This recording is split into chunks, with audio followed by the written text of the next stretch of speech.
इस शोरगुल से भरे संसार में जहां हर कोई सिर्फ बोलना चाहता है, अपनी बात मनवाना चाहता है और अपने अहंकार का डंका पीटना चाहता है, वहां सबसे दुर्लभ और मूल्यवान चीज अगर कुछ है तो वह है मौन, यानी चुप रहना। तुमने कभी गौर किया है कि भगवान ने हमें 2 कान और केवल 1 जीभ क्यों दी है? इसका बहुत गहरा आध्यात्मिक अर्थ है। इसका अर्थ है कि हमें सुनना ज्यादा है और बोलना कम है, लेकिन आज के कलयुग में हम इसका बिल्कुल उल्टा कर रहे हैं। हम बिना सोचे समझे बोलते हैं, दूसरों की निंदा करते हैं, व्यर्थ के प्रपंच रचते हैं और फिर जीवन भर अपने ही बोले गए शब्दों के जाल में उलझकर रोते रहते हैं। मेरे प्यारे भक्तों, यह जुबान एक ऐसी 2धारी तलवार है जो अगर सही तरीके से इस्तेमाल न की जाए तो ये सबसे पहले उसी इंसान को काटती है जो इसे चला रहा होता है। हमारे शास्त्रों और संतों की वाणी में मौन को कोई कमजोरी नहीं बल्कि इंसान का सबसे बड़ा ब्रह्मास्त्र बताया गया है। जो इंसान सही समय पर चुप रहना सीख गया, समझ लो उसने आधी दुनिया को ऐसे ही जीत लिया। आज मैं तुम्हें चुप रहने के उन 5 जादुई और चमत्कारिक फायदों के बारे में बताने जा रहा हूं, जिन्हें अगर तुमने अपने जीवन में उतार लिया तो तुम्हारी पूरी जिंदगी, तुम्हारी सोच और तुम्हारी दिशा ही बदल जाएगी और तुम्हारा यह जीवन साक्षात वृंदावन बन जाएगा। चुप रहने का पहला सबसे बड़ा और जादुई फायदा यह है कि इससे तुम्हारी आंतरिक ऊर्जा और मानसिक शांति बचती है। क्या तुमने कभी महसूस किया है कि जब तुम किसी से बहुत ज्यादा देर तक बहस करते हो या पड़ोसियों और रिश्तेदारों के साथ बैठकर घंटों तक दूसरों की बुराई या व्यर्थ की गपशप करते हो तो उसके बाद तुम्हें कितनी भयंकर थकान महसूस होती है? तुम्हारा सिर भारी हो जाता है और मन अशांत हो जाता है। ऐसा क्यों होता है?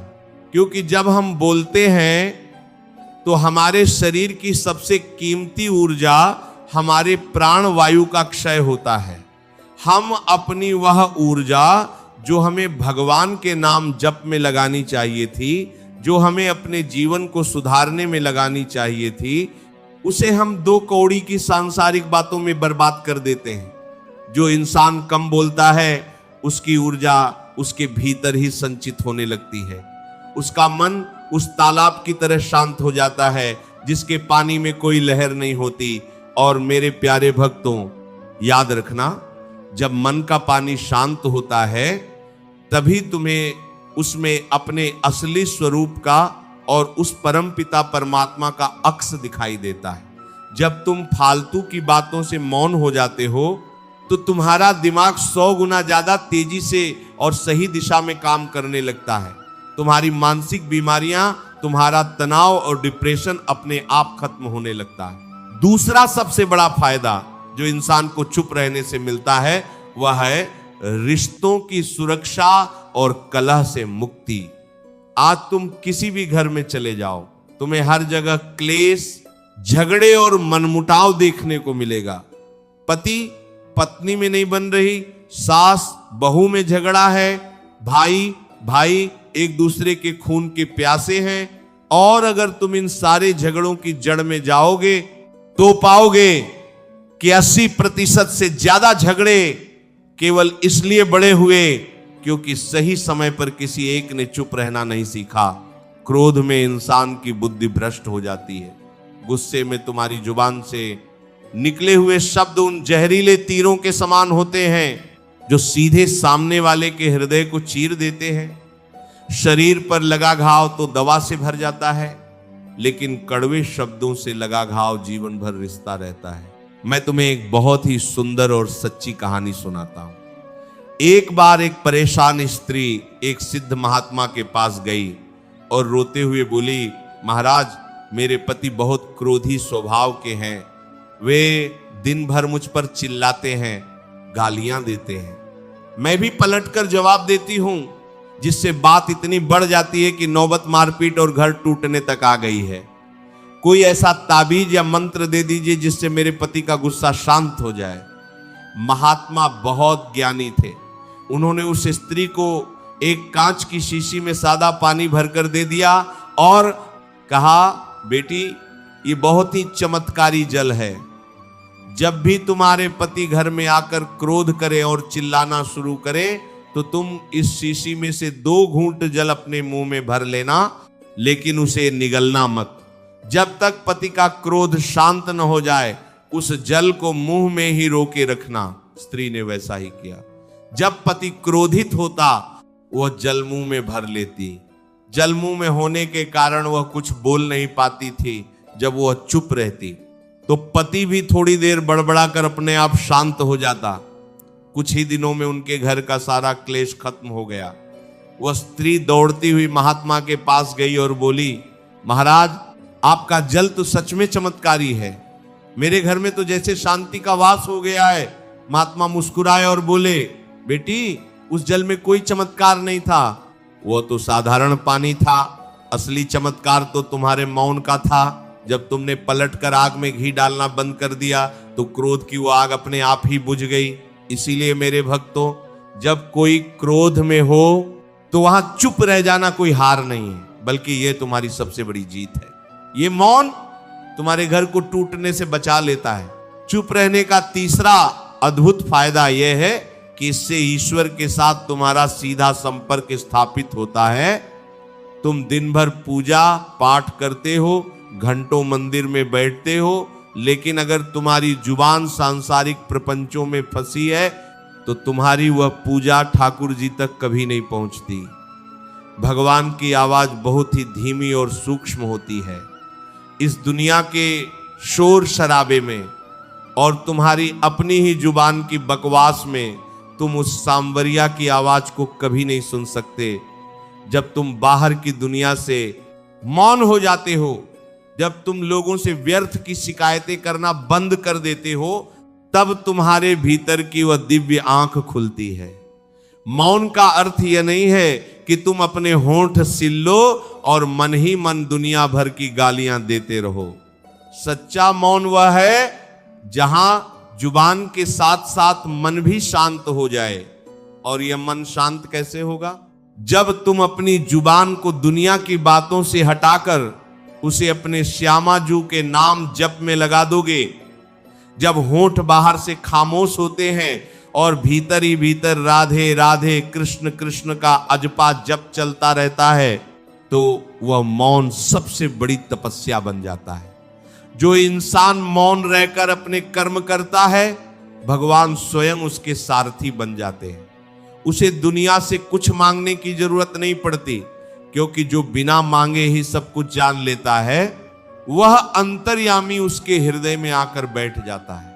चौथा जादुई लाभ जो मौन धारण करने से मिलता है, वह है आत्मसम्मान की रक्षा और लोगों के मन में तुम्हारा प्रभाव बढ़ना। तुमने अक्सर देखा होगा कि जो इंसान बहुत ज्यादा बोलता है, जो हर जगह अपनी राय देने पहुंच जाता है, उसकी बातों की कोई कीमत नहीं रह जाती। लोग उसे हल्के में लेने लगते हैं और कई बार उसका मजाक भी उड़ाते हैं।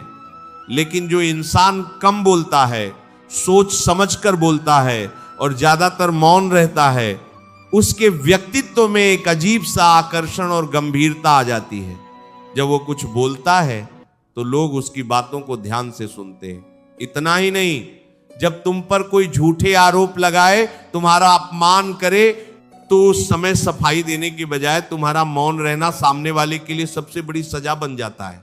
एक बार भगवान बुद्ध एक गांव में बैठे थे, तभी एक क्रोधी व्यक्ति वहां आया और बुद्ध को भद्दी भद्दी गालियां देने लगा।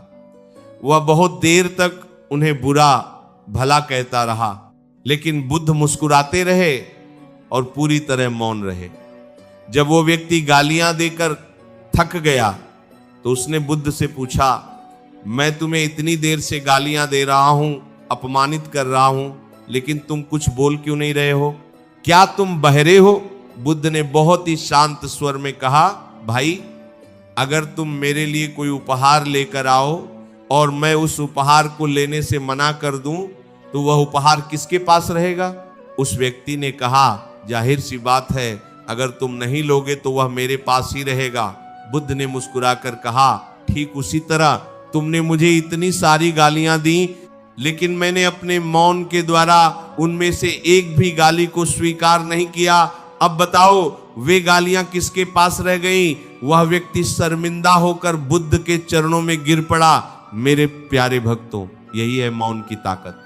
जब दुनिया तुम पर कीचड़ उछाले तो पलट कर कीचड़ मत फेंको, क्योंकि ऐसा करने से तुम्हारे ही हाथ गंदे होंगे। बस मौन रह जाओ और अपना काम करते रहो।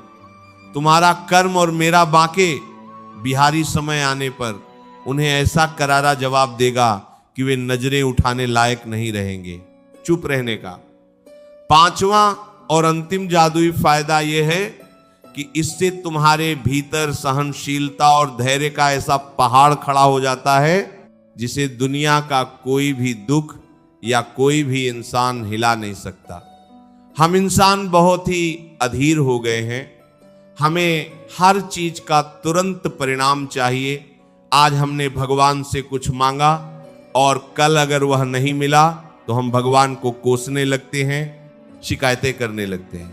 लेकिन जो इंसान मौन की गहराई को समझ लेता है, वो ये जान जाता है कि जो हो रहा है वो मेरे गोविंद की मर्जी से हो रहा है, और जो मेरे गोविंद की मर्जी है वही मेरे लिए सबसे उत्तम है।